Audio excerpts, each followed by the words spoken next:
Hey gamers, have you ever wanted to live on your own island? Yeah, I know. And wouldn't it be cool if all your friends and family could live there too? Yeah, I hear ya. Now how great would it be to rule your island with an iron fist, ruling over your own sovereign nation as an almighty god? Hey, where are you going? Well, if all of these things sound great to you, then Nintendo has you covered with the amazing, but a little bit bizarre 3DS game, Tomodachi Life. Released in the United States on June 6, 2014, Tomodachi Life is a simulation game where you house Miis, digital avatars you can make of just about anyone, on your very own island. I used to sink hours into this game, feeding my Miis, dressing my Miis, playing my Miis' very rigged games, and then immediately putting them in jail. However, the most appealing part of the game are its strange quirks and immersive features at each stage of the game.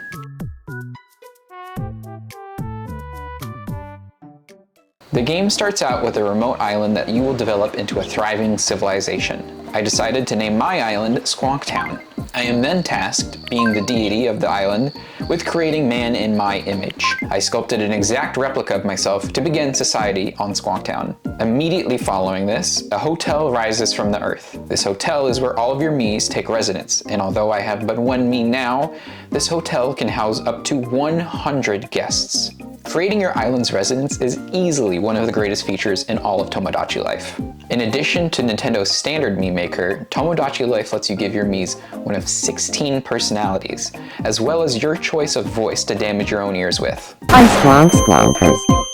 I was often shocked by how accurate each of my Mii's personalities were to who they were based on. I put the Rizzler on my island, and his personality just so happened to be the Charmer. AAA titles that are released today wish they could get that immersive. And my island had the hippest collection of Miis around. You had Peter Griffin, Steve Urkel, Diddy.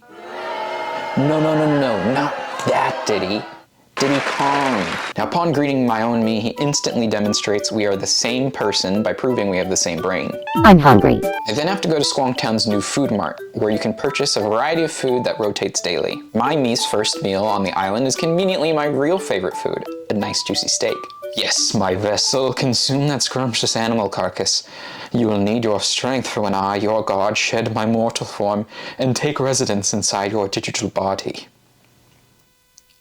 Anyway, where was I? You'll notice a couple things when you feed your Mii, the first of which is the chart that shows your Mii's favorite foods. Each Mii on your island has a random set of favorite and least favorite foods. Tomodachi Life encourages you to feed each island resident an assortment of foods, since the more the Mii likes each food, the more their happiness goes up, and the more money you get. I wonder if Mrs. Claus likes gingerbread cake. That seems like it would make some sense.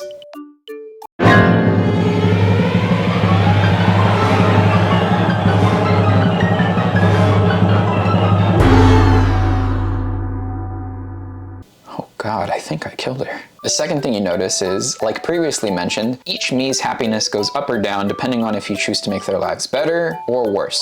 Mii's can also have their happiness raised if you solve their problems, which you'll know your Mii's have when checking on their thought bubbles. These problems vary from normal problems like wanting new apparel, to kind of strange like helping your Mii sneeze, to creepy like watching the Mii take a bath.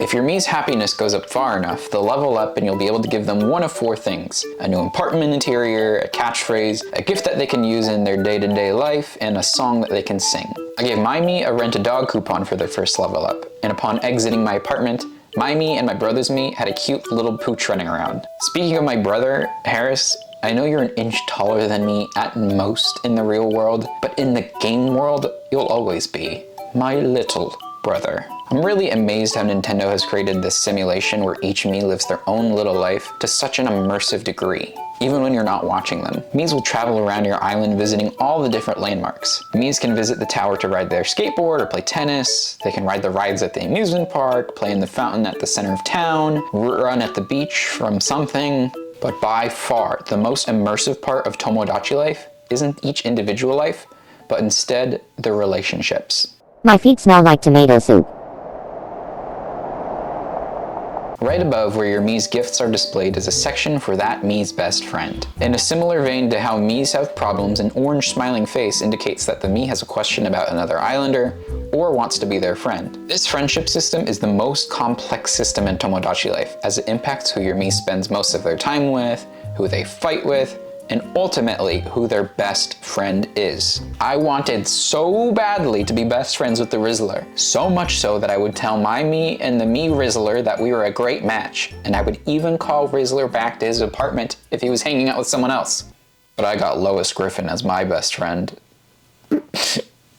Stupid Lois. Pressing the L and R button also lets you see the quality of the relationship that a Mii has. I wonder what the Rizzler thinks about me. Let me just check and...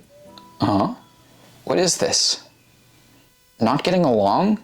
Not getting along? Even after I gave you meatballs, Rizzler? Even after I played the football minigame with you, which is the absolute worst fucking one since it makes you tap the screen a million times a second and makes me want to have a heart attack, but I still did it anyway because I wanted you to be happy? We could have had something special, Rizzler. The way Miis spend time with each other on the island is really even more interesting than how they spend their individual time. Depending on what the system time is on your 3DS, your Miis can have a barbecue together, go on fantastically dangerous quests together, and even have rap battles.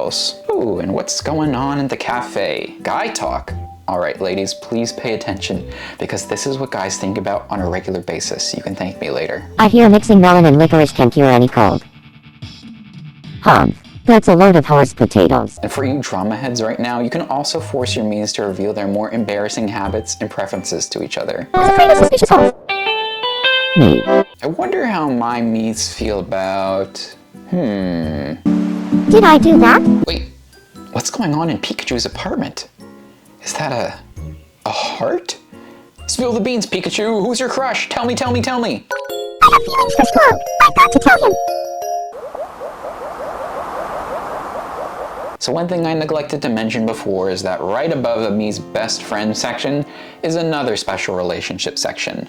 The sweetheart section. Yes, Miis can date each other in Tomodachi Island, and despite being the de facto, all-knowing god of Squonktown, I could not see how these romances would play out. First off, Pikachu? Really, dude? This island had Princess Peach, Princess Daisy, Mrs. Claus, literal royalty and royalty-adjacent residents, and you chose to date the categorical mouse Pokemon? Secondly, this heartbeat that plays when a Mii is confessing their love stresses me the hell out. The stress is so unwarranted, probably very irrational coming from me, considering how Miis respond affirmatively when they want to be in a relationship. Sure. Sure? Dude, sure is how you respond when the waiter asks you at a restaurant if you want to take a look at the dessert menu, not when someone wants to get romantically involved with you. And the rejection response in this game is so much more dramatic. Like, I didn't get this in my playthrough, but I just want to show you all this just to show you how much more extra it is. I'm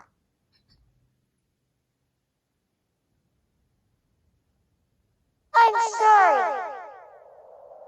Time itself slows to a screeching halt when you get rejected in Tomodachi Life. But when you do find love, arguably one of the happiest moments in any real person's life, all you get is sure. But if you think that Mii's dating and all of the implications that come with that, plus the stress of just watching a romantic confession is a bit much, romance on Squonktown Island gets so much deeper. Or maybe it's not that big a deal to you, I don't know. I'm the god of Squonktown, and I'm the one getting secondhand anxiety. Okay, your Miis can get married to one another. For your Miis to successfully tie the knot, you have to pick the perfect location and play the absolutely most insane minigame. The Mii that is proposing will ask you to press a button whenever their significant other is thinking about them. However, I have never, ever, and I say this as a fellow member of the ADD and ADHD community, seen anyone lose focus so quickly as the Miis do in this minigame.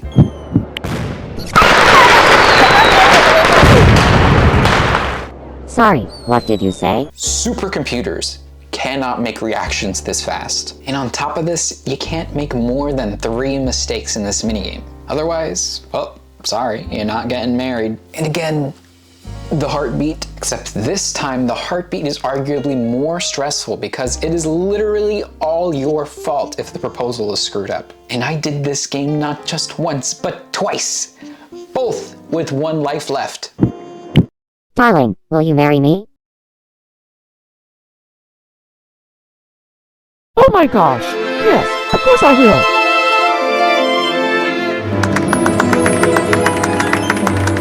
But thankfully, with 2 successful marriages under my belt as the god of Squonktown, I can confidently say that the island's residents are in good hands. And I think we can safely say that all the troubles of romance are behind us.